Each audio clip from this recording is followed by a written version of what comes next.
Facebook, we know and we use most of us to communicate family, friends, and other people around the world for free. But have you ever asked yourself this question? How does Facebook make money? As we all know, Facebook is one of the most visited websites on the planet, like YouTube, Google, and other social media giants. Facebook has almost 2 billion active monthly users from all four corners of the globe, and every minute 400 new users are signing up to use the site. Everyone you know, your family, your friends are on Facebook, but how does the tech company take all those profiles, likes, and comments and turn them into a business that brought in over $50 billion in revenue in 2018? There is a famous correlated to this digitalized world. If you aren't paying for it, you are the product. Facebook is an example of this. You are the product and you help it make money. Facebook CEO Mark Zuckerberg was asked a question in 2018 by Senator Orrin Hatch on how Facebook remains free, and he replied on saying, "How do you sustain a business model in which users don't pay for your service?" Senator, we run ads.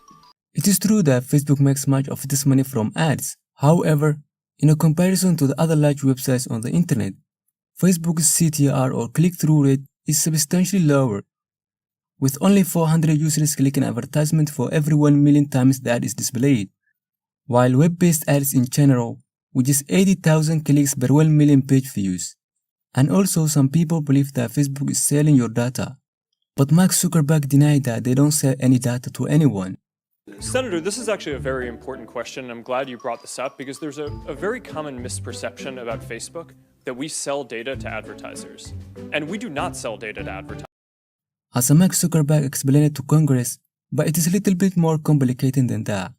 Facebook does not sell your data directly because doing so will compromise the company's ability to sell access to its users to advertisers. Offering such data for sale will bring in a lot of money in a short term, but Facebook's earnings will suffer as advertisers use the data traffic to target users without using Facebook as a middleman. Instead, Facebook invites advertisers to target their ads using the platform, and the ad platform is owned by Facebook.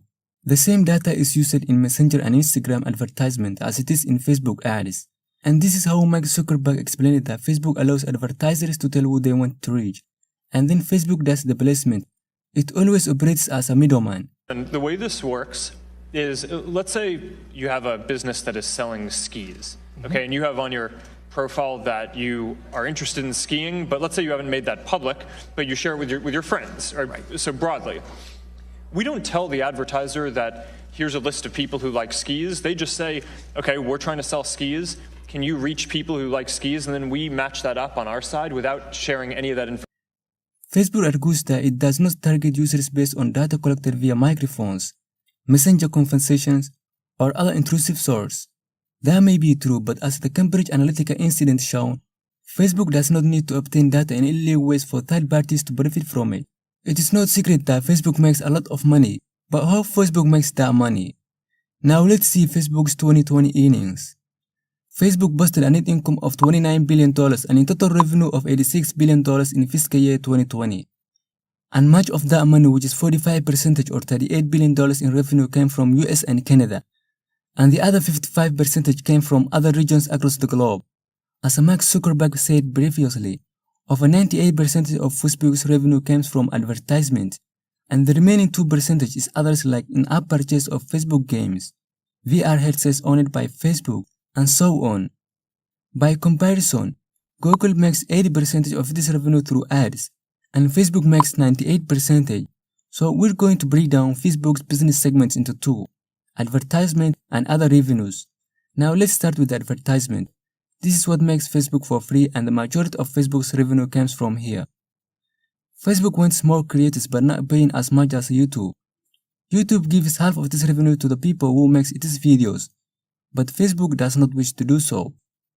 Facebook wants even more people posting more stuff on its platforms, so by the end of 2022, it will have paid out $1 billion to encourage creators, people who generate internet content for fun and profit but aren't running full-fledged media companies, to make content for Facebook.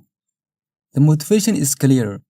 Facebook wants to add more entertaining content to its apps in order to compete with TikTok, Snapchat, and YouTube.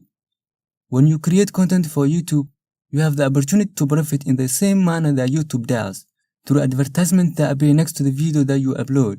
However, there are two distinct pools of money at Facebook.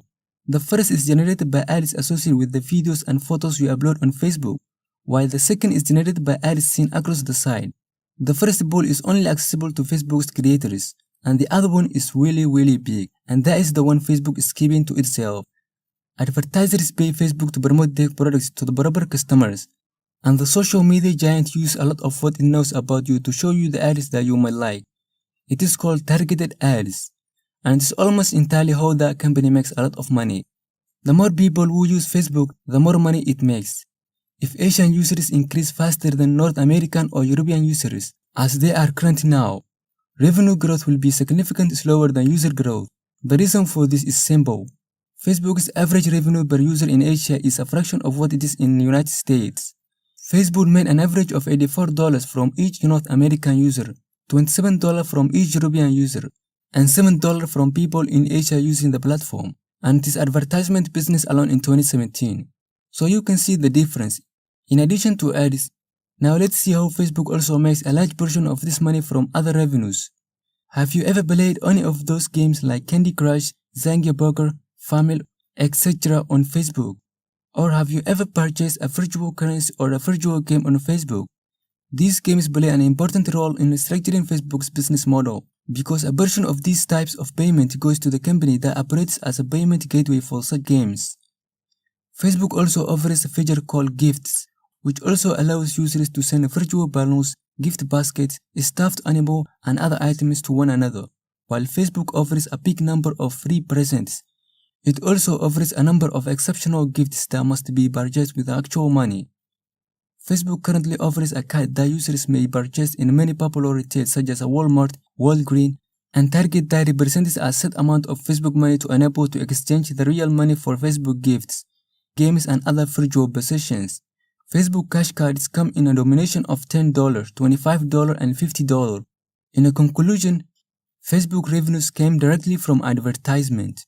Their platform allows for great segmentation of these users based on many metrics. Facebook might not charge you, but certainly profits from your data.